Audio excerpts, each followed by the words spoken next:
Right now, somewhere in your body, there is a system running that was already ancient before your species had a name. It is not malfunctioning. It is not a side effect. It is a weapon. Here is the question your body is waiting for you to ask. Why does it do this? Every single time you get sick, every time without exception. Your core temperature climbs, your muscles ache. You want nothing but stillness and heat. Why would a body that evolved for 2 million years to survive build a response that feels this bad? The answer is, because it works, and it has worked for longer than our species has existed. We are 1.8 million years ago. Eastern Africa. The species is Homo erectus, the first of your ancestors to fully walk upright, to carry tools over long distances, to live in organized social groups that depended on every member staying functional. In this world, getting sick is not an inconvenience, it is a survival event. A bacterial infection picked up from a carcass, a contaminated water source, an open wound, any of these can kill within days. The group cannot carry a member who cannot walk. Resources are finite. Time without recovery is time the body does not have. Into this environment, evolution built a response so effective it has survived unmodified for 2 million years. Not because it feels good, because it kills pathogens faster than they can replicate. That response is your fever, and it is still running the exact same program today. Let us go through exactly what your body is doing and why every step of it is intentional. When a pathogen enters your body, your immune system does not immediately raise your temperature. It does something more precise first. Immune cells called macrophages detect the invader and release signaling proteins called pyrogens. These pyrogens travel through your bloodstream to your hypothalamus, a structure in your brain roughly the size of a grape that controls your core body temperature. Research published in the New England Journal of Medicine has documented this pathway precisely. Pyrogens trigger the hypothalamus to synthesize prostaglandin E2, which resets your thermal set point upward. Your body then generates heat through two mechanisms. First, peripheral vasoconstriction. Your blood vessels at the skin surface tighten, trapping heat in your core. Second, shivering. Your skeletal muscles contract rapidly, not to move you, but purely to generate thermal energy. That is why you feel cold as your temperature rises. You are not cold, you are being heated from the inside. The target temperature is not random. Research from the University of Michigan, published in PLOS Computational Biology in 2019, modeled pathogen replication rates against body temperature and found that the 38 to 40 degree window represents an optimal trade-off, hot enough to slow most bacterial replication and activate immune cell production, not so hot as to damage your own tissue. Your hypothalamus did not learn this threshold in your lifetime. It inherited it across 2 million years of selection. Every ancestor who ran too low a fever died of the infection. Every ancestor who ran too high a fever died of the heat. The ones who ran exactly this fever survived and passed it to you. The fever is not simply trying to cook the bacteria, it is running a multi-stage biological program simultaneously on at least 4 separate fronts. First, iron sequestration. Most bacteria require free iron to replicate. The moment your fever program begins, your liver and spleen reduce the amount of iron available in your bloodstream. Studies published in Infection and Immunity have documented this mechanism, showing that even a 1 degree rise in core temperature triggers measurable changes in iron-binding proteins. The bacteria begin to starve. Second, natural killer cell activation. NK cells, a frontline component of your innate immune system, become significantly more effective at identifying and destroying infected host cells at elevated temperatures. Research from the Journal of Immunology has shown NK cell cytotoxic activity increases measurably within the 38 to 39.5 degree range. Third, antibody affinity improvement. Higher temperatures increase the binding precision of antibodies, meaning they attach to antigens more accurately. A 2011 study in the Proceedings of the National Academy of Sciences demonstrated measurable improvement in antibody binding efficiency at fever temperatures compared to normal body temperature. Fourth, direct viral inhibition. Many viruses cannot replicate efficiently above 38 degrees. This is not coincidence. The research suggests this temperature sensitivity in viral replication machinery has been a consistent feature of pathogens your immune system co-evolved with across millennia. Your fever is exploiting a biological vulnerability your ancestors discovered the hard way. This is the program.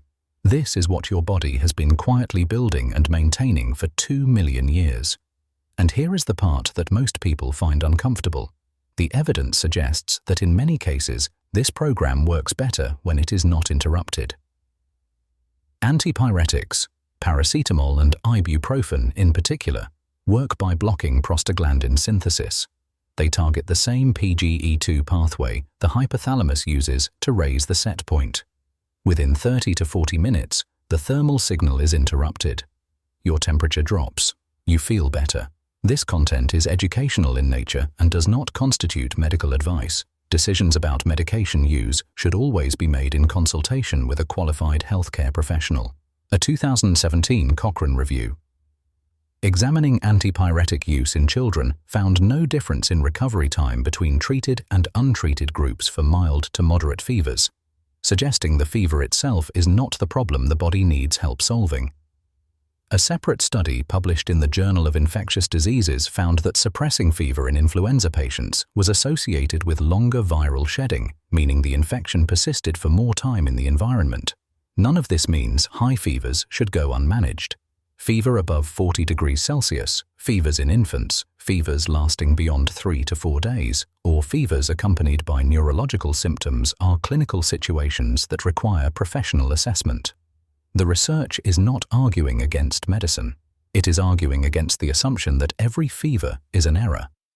Your body did not build this system to be turned off. You are not yourself today. 3 days ago, you cut your forearm on a sharp flint during a butchering session. It did not bleed long. But yesterday morning you woke with the cold that is not cold, that particular cold that means your body temperature is already climbing. You have not eaten. Your body is not asking for food. It has redirected every resource it has toward the wound. You know this the way you know everything about your own body, not in words, but in the deep, unargued language of physical sensation. Your muscles ache in that specific, bone-deep way that has nothing to do with exertion. That is your own muscle tissue being partially broken down, proteins redirected to fuel your immune response. Research published in Clinical Infectious Diseases has documented this. Acute infection produces measurable increases in muscle protein catabolism within 12 to 24 hours. Your body is consuming itself to save itself. The group has slowed for you. This is not discussed. It does not need to be. Someone kept the fire built up last night.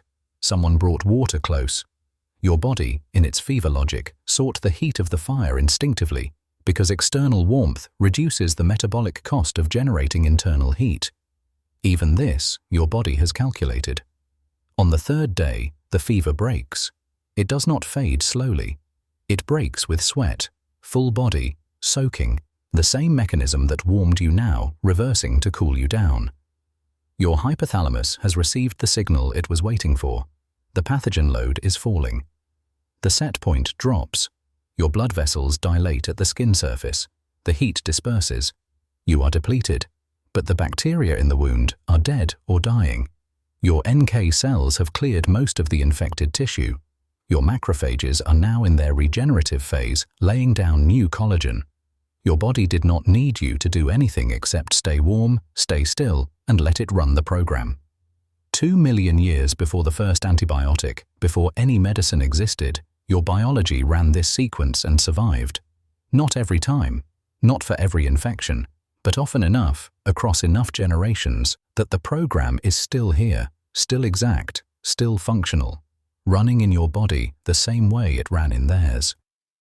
The next time you feel that specific cold rising inside you, that deep muscle ache, that heaviness behind the eyes, that is not a malfunction happening to you. That is a 2 million-year-old system activating inside you, and it knows what it is doing. So what does the evidence suggest you should actually do when you have a fever?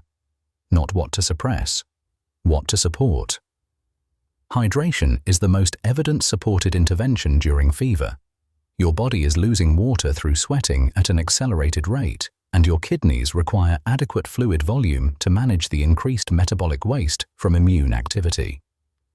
Research in the Lancet Infectious Diseases consistently identifies dehydration as the primary complicating factor in febrile illness, not the fever itself. Rest is the second pillar. Your body is running an energy-intensive program. Immune activation during fever can increase your resting metabolic rate by 10 to 13% per degree of temperature rise, according to research in critical care medicine. Moving around, maintaining normal activity, attempting to push through, all of these directly compete with the resources your immune system is trying to claim. The question of whether to take an antipyretic depends on the severity of the fever, the person's age and health status, and whether the fever is causing distress that outweighs the benefit of the immune program running. These are decisions to make with a healthcare professional, not based on habit or discomfort alone. What the research does not support is the widespread assumption that every fever should be suppressed as quickly as possible. The 2019 PLOS Computational Biology modeling data found that the fever program, when allowed to run within the physiological range, reduces the expected duration of bacterial infection by 1 to 2 days in healthy adults. 1 to 2 days may not sound significant. For your Homo erectus ancestor, that was the difference between walking with the group and being left behind. The broader principle here is one that applies well beyond fever. Your body is not running random, improvised responses to illness. It is running sequences that were tested across millions of years against real pathogens in real environments. The sophistication of those sequences is not always visible in how they feel. Pain, heat, fatigue, appetite loss, none of these feel like intelligent design, but the evidence consistently suggests that many of them are. Understanding the program does not mean never treating a fever. It means not treating it reflexively. It means understanding that when your temperature climbs, the first question is not how quickly you can bring it down. The first question is, what is this doing, and is it working? Here is what your fever is, in full. It is a coordinated, multi-system immune program that raises your core temperature to exploit specific vulnerabilities in pathogen biology, sequesters the iron those pathogens need to replicate, activates and enhances your cellular defenses, and shuts down once the threat is resolved. It has been running this way for at least 2 million years. It ran in Homo erectus on the East African savanna. It ran in every ancestor between that moment and your birth. It is running in you today, unchanged, because it has never needed to change. Your body is not primitive, it is precise, and it has been running longer than anything you have ever built. In the next video, your body does something even more counterintuitive when you get sick. It deliberately stops feeding itself, not because it has given up, because it is running a strategy that starves the bacteria before they can spread. That mechanism is 2 million years old too, and most people fight it every time it activates.